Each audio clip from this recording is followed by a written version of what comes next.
There's a moment when someone's own words catch up with them, and when it happened to Sheryl Swoopes, the entire sports world was watching. A Hall of Famer, a 4-time WNBA champion, one of the most decorated names in women's basketball history, and she got taken apart piece by piece, not by a rival, not by a journalist, but by a 22-year-old rookie who didn't even have to say a single word. This is the story of how Caitlin Clark, simply by showing up and performing, turned one of the greatest players in women's basketball into the most talked about controversy the sport had ever seen. And when the receipts came out, there was nowhere left to hide. Sheryl Swoopes isn't just a former player, she was the player, the gold standard, the blueprint for what greatness in the WNBA was supposed to look like.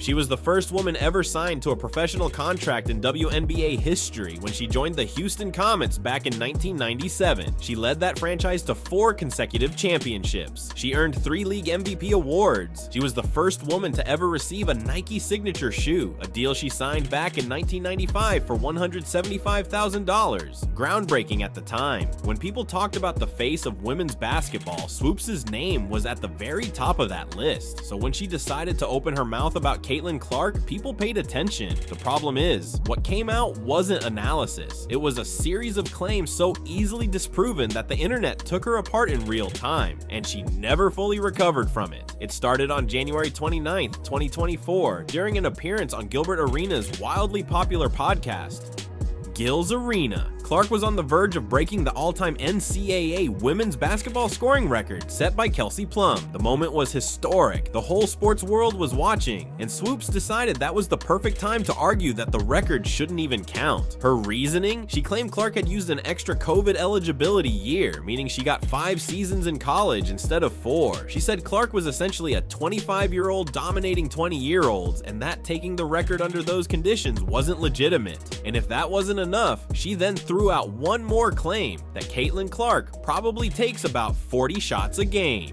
3 claims, 3 whoppers, and every single one of them was completely factually wrong. Clark played exactly 4 seasons at Iowa, had never used a COVID eligibility year.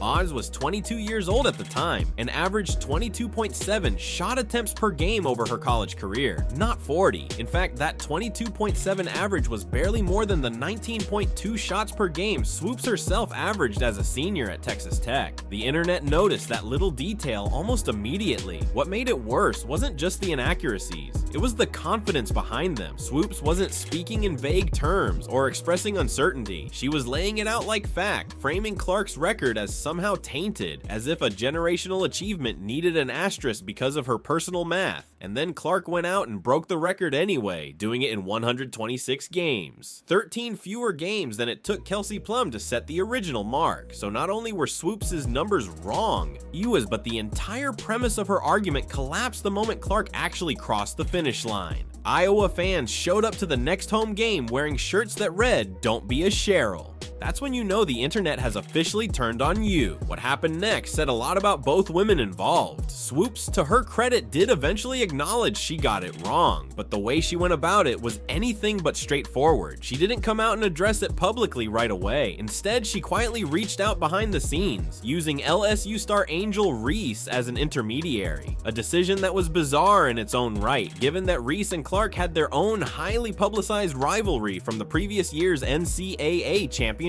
game. Swoopes said she had a long phone conversation with Reese and sent a message through her to Clark. According to Swoopes, Clark responded, and the two went back and forth. During a broadcast of a Baylor-Texas Tech game on February 18th, Swoopes finally addressed it on air. A couple of weeks ago, I reached out to Angel Reese and had a really good conversation with Angel over the phone and sent a message to Caitlin. She responded. She and I went back and forth. I won't share what she said. I'll leave that to her if she wants to share. But I will say, what I said to her was, I made a mistake in saying it was your 5th year when it is your 4th. She also added that she had nothing but respect for what Clark had done for the game. It was an acknowledgement, but it only covered one of the 3 false claims. On the 40 shots a game exaggeration, the 25-year-old comment, those were quietly left off the table. The way Clark handled it was the most telling part of the whole episode. She didn't go on social media to fire back. She didn't give a pointed interview where she twisted the knife. She just accepted the message graciously and moved on. Clark's reply, which only became public months later, read, "No worries at all. I really appreciate you reaching out, and there's no hard feelings. I appreciate all you have done for women's ball and for inspiring girls like me and building the foundation and platform we have today. That was it. Measured, mature, and devastating in its own quiet way, because the contrast between how the two women conducted themselves was impossible to miss. One had spread inaccurate information on a major platform. The other responded with grace that made it look even worse in hindsight. But Caitlin Clark staying quiet didn't mean the story was over, not even close. Fast forward to the summer of 2024. Clark was now a professional, the #1 overall pick in the WNBA draft, playing for the Indiana Fever, and the Fever, who had started the season 1-8, were catching fire. Clark was leading the team in scoring, dropping 30-plus point games, racking up assists at a historic rookie rate, and dragging a franchise that had been dormant for years back into relevance. The WNBA was experiencing record viewership numbers. Ticket prices for Fever games were soaring. The entire league was riding an unprecedented wave, and Clark was the clear engine behind it. So what did Swoops do during this stretch? She went on her own podcast, Party, Queens of the Court, and praised the Indiana Fever's turnaround, and specifically calling out Aaliyah Boston, Kelsey Mitchell, and Lexi Hull for elevating the team. Caitlin Clark, the team's leading scorer, the player generating all of that attention, not mentioned, not once. Stephen A. Smith called it out immediately, saying it was insane to overlook Clark's contribution and that anyone with Swoops' basketball knowledge couldn't be doing that accidentally. Then, during an actual broadcast, when her co-commentator Ron Thulin brought up Clark's name and accomplishments, Swoops went completely silent on air, said nothing, just dead air where an honest assessment should have been. That clip circulated everywhere, and at that point, the narrative was no longer about one bad podcast appearance. It was about a pattern.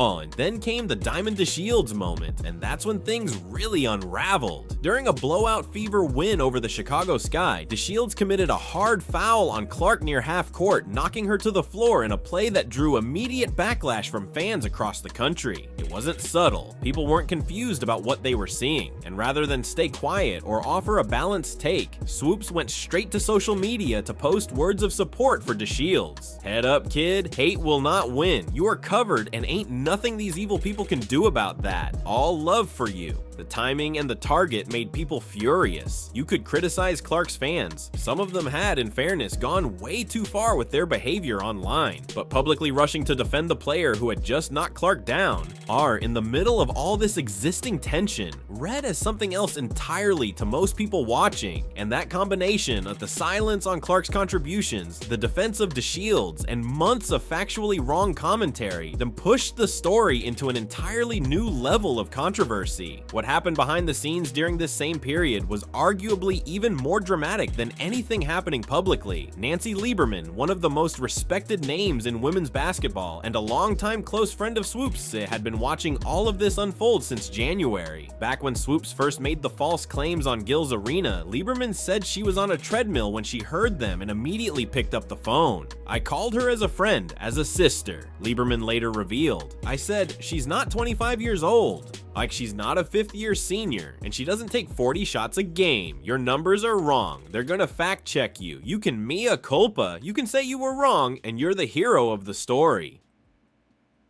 But instead of taking that advice, Swoops pushed back. The phone call turned into an argument. What had been a friendship dating back to 1992 effectively ended in that conversation. Lieberman, who ended up filling in for Swoops on the Dallas Wings broadcast the day the Fever came to town, went on the Stephen A. Smith show and said plainly, "Our relationship pretty much is not happening at this point." Swoops fired back on social media, denying the call ever happened, saying Lieberman had only posted about it on Twitter. Lieberman responded that she had a screenshot proving the call took place and that she'd release it if pushed. A 3-decade friendship gone. And the reason at its core was that Swoops would not admit she had her basic facts wrong about a 22-year-old basketball player. That's when Swoops did something that shocked everyone who had been following the saga. On September 2nd, 2024, she went on social media and posted screenshots of the private text messages between her and Caitlin Clark. The ones from February, where she had apologized and Clark had responded warmly. The move was clearly designed to show that things were fine between the two of them and to push back against the narrative that she was obsessively anti-Clark. And technically, it did show something genuine, that Swoops had reached out, admitted fault, and that Clark had been gracious about it. But the reaction wasn't what she expected.